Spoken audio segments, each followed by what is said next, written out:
colleagues are laughing at you right now. So, vacation. Well, how was it? Good. I didn't realize y'all went to an 18-week season. When did that happen? 3 players, Hall of Fame finalist class with Ware, Woodson, and Howley. Just talk about one franchise having that in any one season. Well, I think standing there, I wish they played on our team, today. But no, I think obviously 3 great candidates, and I know they're going to speak today. So obviously, Darren and so.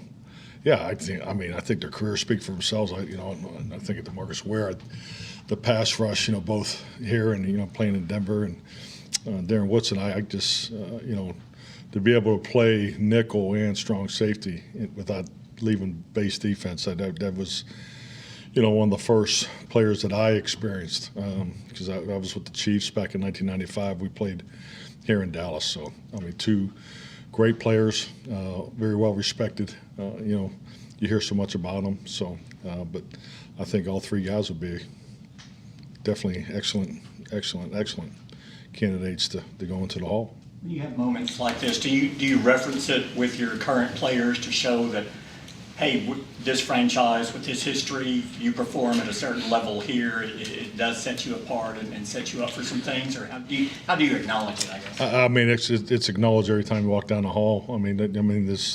The history and the tradition of the Dallas Cowboys is amongst us, all the time. But obviously this is a process that you go through every year. And I look back, over the years, you're always rooting for, guys, and this is obviously that first big step, and then it obviously comes down there, Hall of Fame weekend, so or Super Bowl weekend. So obviously, I wish all 3 of them the best of luck. Clarence here, Focus Star Telegram. You worked all season trying to get some continuity up front, and you trying to get 5 I'm laughing back. at your coat. You must. What are you all dressed up for today? I had an event this morning. I had an event. Okay. How did it go well for you? It went well. You look great. Actually, I introduced Charles Haley at an event. So. Oh, that's nice. Now you're name dropping. Well, I'm just saying. Since Cal making out Hall of Fame, we're talking about Hall of Fame. So just I feel like I should go change. Yeah. There you go. You were worked all season to try to get some continuity up front, and then 3 new starters possibly going into the playoffs. How challenging is that with 3 changes up front? Well, frankly, we're dealing with both offensively and defensively. So, obviously some of the things we're doing with our secondary, it's part of the ride. It's part of the journey. Injuries are part of the game. So, we're going to line up to play to win the game against Washington. But, also we are cognizant of, playing, different combinations as you've already stated, just to make sure we're as ready as we possibly can be going into the playoffs. Mike Todd Archer of the ESPN.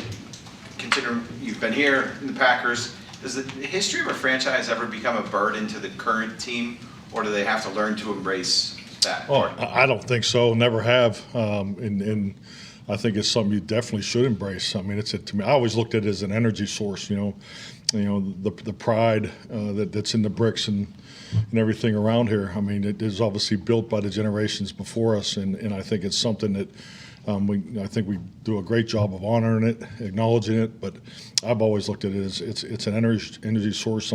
Pride and where you work, who you work for, the success before you. So no, I don't think it's a negative at any means.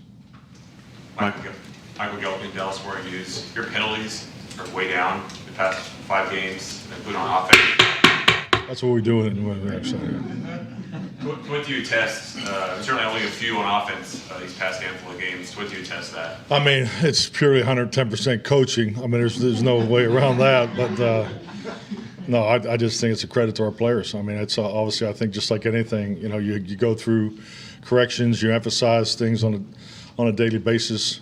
You always have growing pains. I don't care how long you coach in this league, especially just the way this league's gone with younger players. Obviously, we played a lot of, we're playing younger players a lot the last 2 years. So I think you just stay the course, and they've done a great job amongst themselves, and enough's enough, and you could hear the chatter in practice when things aren't the way they should be, and we've implemented a couple things just to emphasize it even more. But I think our players have been super cognizant of it. The urgency is definitely there because we know how that can hold you back. So they've done a great job the last 5 weeks. As part of that, do you feel like when you, after games, at the team meeting, you show pre-snap penalties, that reinforces it with players to further? Yeah, definitely. I mean, you definitely have different ways of emphasizing, whether it's PowerPoint, video.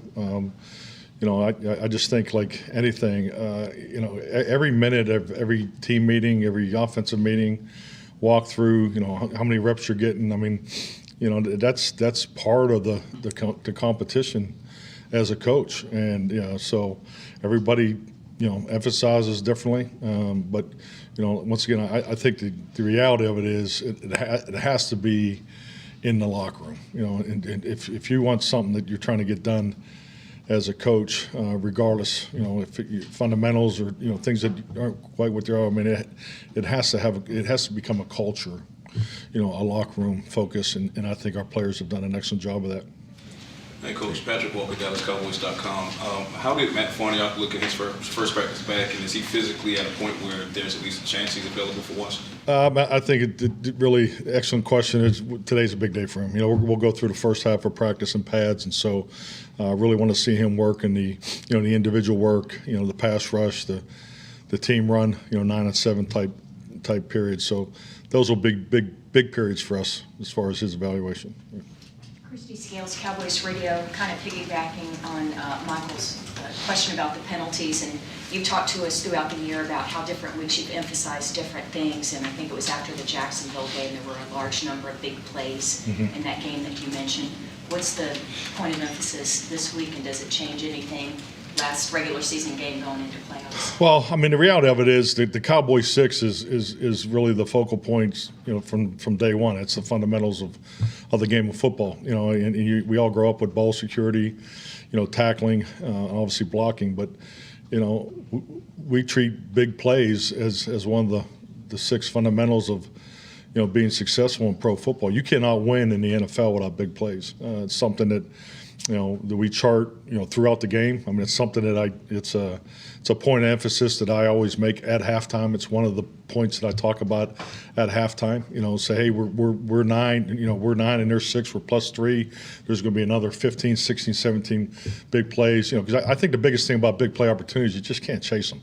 And I think the bigger the game, when there's a discipline, an emotion discipline in big play opportunities. I mean, it's obviously, I think, people may think it's the physical, but to me, it's more the mental and emotional discipline that keeps you, ready to go when that opportunity presents itself, because it's going to happen. I mean, it's been proven 30 to 32 big play opportunities are available each game. So, and it's something that we, like I said, if it's part of our Cowboys 6, it's a primary focus for us. It's a primary as far as the commitment of time, energy, teaching, education. So big plays is part of our every week conversation and emphasis. Mike, Calvin Watkins, Dallas Morning News. I got 2 for you. Joseph, will he be back today? Joseph? Calvin Joseph? Yes. Oh, okay, I don't get you missed with the Yeah. tooth. Are you surprised Turpin hasn't worn down considering how many games he's played, or are you amazed by how much energy he has? Yeah, I mean, that's a great point. I mean, I haven't seen any slowdown in him at all. He's a little under the weather today, so I haven't got the final on that. He pulled out of the meetings. Wasn't feeling very good. So, but no, it is. I mean, you think about it, just in his second season, and so and just the returns. We haven't really used him on offense as much as we've had him prepare for. As far as when you look at his number of reps. So, but yeah, he's done a great job. Playing this much football. Mike, a few weeks ago you talked about Micah and Derek Thomas. I'm wondering if you talked about DeMarcus Ware. Are there traits that they share that you see with those two guys? Yeah, definitely. I mean, just clearly from an offensive perspective, when you compete against DeMarcus Ware, I mean, it's every third down game plan that I ever put in against him, he was a focal point, and whether we're sliding a protection to him, help him with the tight end. So I mean, those are the type of players that keep the offensive coordinators up a little longer, because you just definitely there's just no quit. I mean, it's constant, and you may feel like you have it under control for 55, 60 plays, and then 2 biggest plays of the game. He just had an incredible motor. Just obviously played at a high level for such a long time. Has Mike ever told you anything about their conversations that they've had the last couple of years? Last year, I just remember the individual work that he was doing. I know he really enjoyed the hand-to-hand combat drills and some of the things that. So, and I think it's like anything, especially in today's game. I mean, our players, really players in high school, little college. I mean, just the resources that they have, and I think it's a very positive thing to have those types of resources and to utilize them. So, yeah, that's definitely a relationship I hope Micah keeps at the forefront throughout his time here. When you're talking about the big plays, you're talking about not only the importance of them, but not chasing them over the course of the game. So when you put together a game plan and the flow of the game plan, do you periodically go look at certain stretches and say, well, we have to have something in here that allows us to? Yeah, but see that's I know it depends on the game plan. yeah, too, so. but I think that's the misnomer of it, and that's why we treat it as the way we do. In big plays is a fourth down stop. I mean, it's not just clearly, okay, here's the scheme design that we're going to throw the ball deep on this play. It gives us a big play opportunity, but you got to have big play opportunity focuses. But the reality of it is, your base run, your inside zone or your outside lead zone could be the biggest play of the game. And that's something that you rep over and over again. I believe in when you put together offensive playbooks, defensive playbooks, you have to have primary concepts, secondary concepts, and auxiliary concepts. And another cool way of saying it is you got to have a fastball, you got to have a curveball, and you got to have a changeup. So I think you really got to play to that, because the reality of it is when you get to the end of the journey and you're going back through the season, your fastballs are probably should be your most productive concepts, because it's ROI, it's return on investment. I mean, those types of focal points are important, and it's easy to get pulled away because you guys do such a great job with your analytics. You're challenging us to be more diverse. Yeah, you, Michael, I'm talking about you, but so more diverse and those types of things. But I think you got to watch, saying, okay, we're down by 14 or we're down by 21. Now we got to start pushing the ball deeper. That's not, that's the mindset you don't want to have. Just keep playing. Most importantly, trust yourself, trust the teammate, and trust the scheme that you're invested in, and those big plays will happen. So you're always looking at it holistically. Yes. As far as offense and defense, not just. And special teams. Yeah, absolutely. Every time we line up, there's, was there 160 plays a game? It's every time you line up, there's an opportunity for a big play. Mike Jorgensen, Yahoo Sports. You've talked about the challenges of training an offensive line in the offseason, about how Tyron Smith's had to get a bunch of his work in game. When you think about practicing run blocking, given how many offensive line changes you have right now, what can you do during the week, and what's the key to getting as much work as you can? Well, I just like anything, the footwork, playing fast to your aiming point, just stressing the fundamentals, and I think over time, and I think it's been great. It's been great for us as coaches. You've had to learn to be more creative, with the restrictions of padded work, which I think I think there's such a misconception. I don't even want to go down this rabbit hole, but if you put pads on, you're not being safe with the players. That's totally incorrect. You can practice with safer, a safer environment in pads. It should be more about what you're doing. What specifically are you doing? So, but I think just like anything in life, you see it all the time when they're trying to correct something or make an emphasis.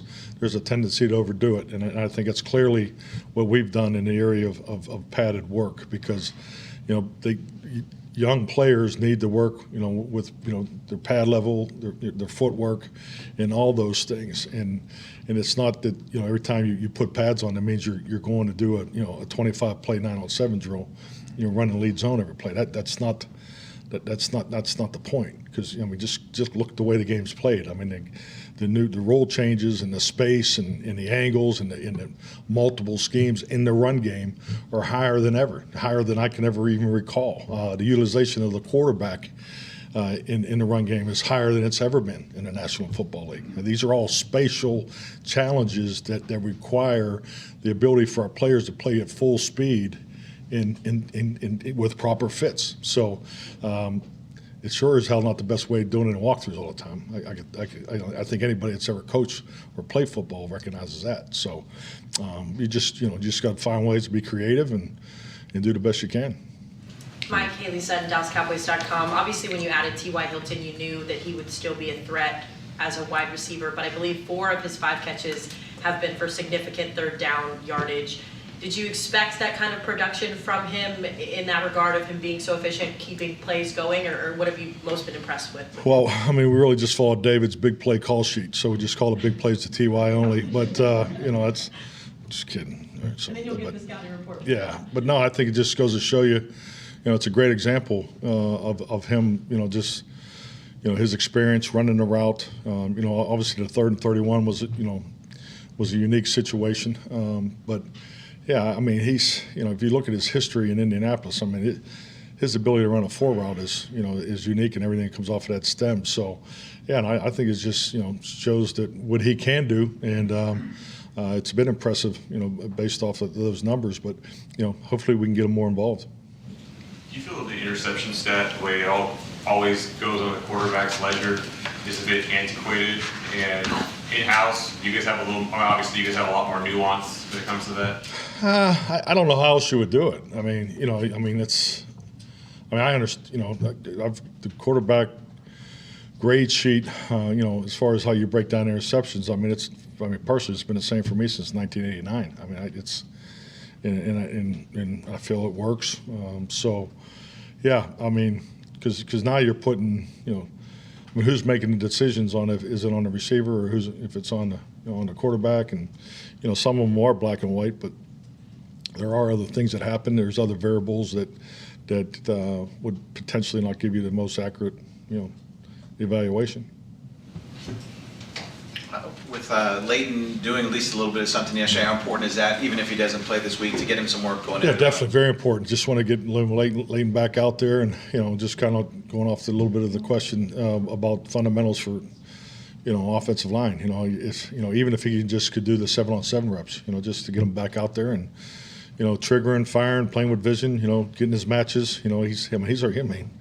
He's our play caller on defense. I mean, just to get back in the flow and get the triggers going as far as the communication and all that. I think it'll be great for him. So, but yeah, we're always going to be smart with him because of the history. But the more he can do, maybe not do a whole lot today. I mean, he won't do anything team.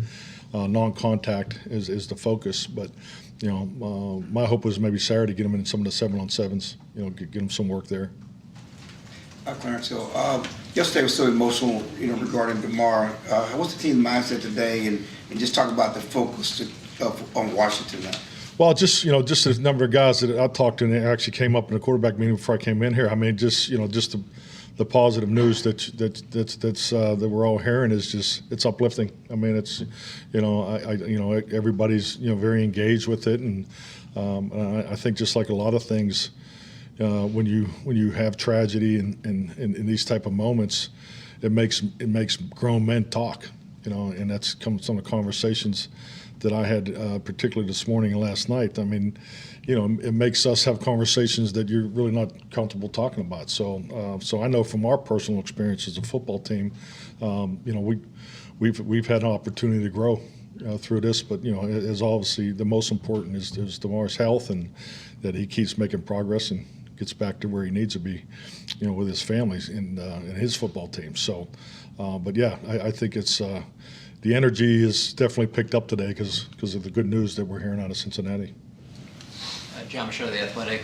How do you prepare for a quarterback like Sam Howell that there just isn't a lot of tape on? Yeah, probably, same way you did. We, as soon as we got the news, we just went and grabbed all the tape. And, I know Dan and Brian Schottenheimer were going through it, as soon as Dan came up from the meetings and, and obviously the coaches. And so just make sure you're in touch with his mannerisms and, his tendencies and his style of play. Look at as much as you can get, as far as his route tree and, his timing and, how's he play in the pocket, out of the pocket. And, so, who do you compare him to, those types of things. And, as far as the scouts were on it right away, and actually it was something that they brought to our attention on Monday too. So there was a potential, anticipation that he would play. So, I feel like today and tomorrow and definitely Saturday we'll be ready to go.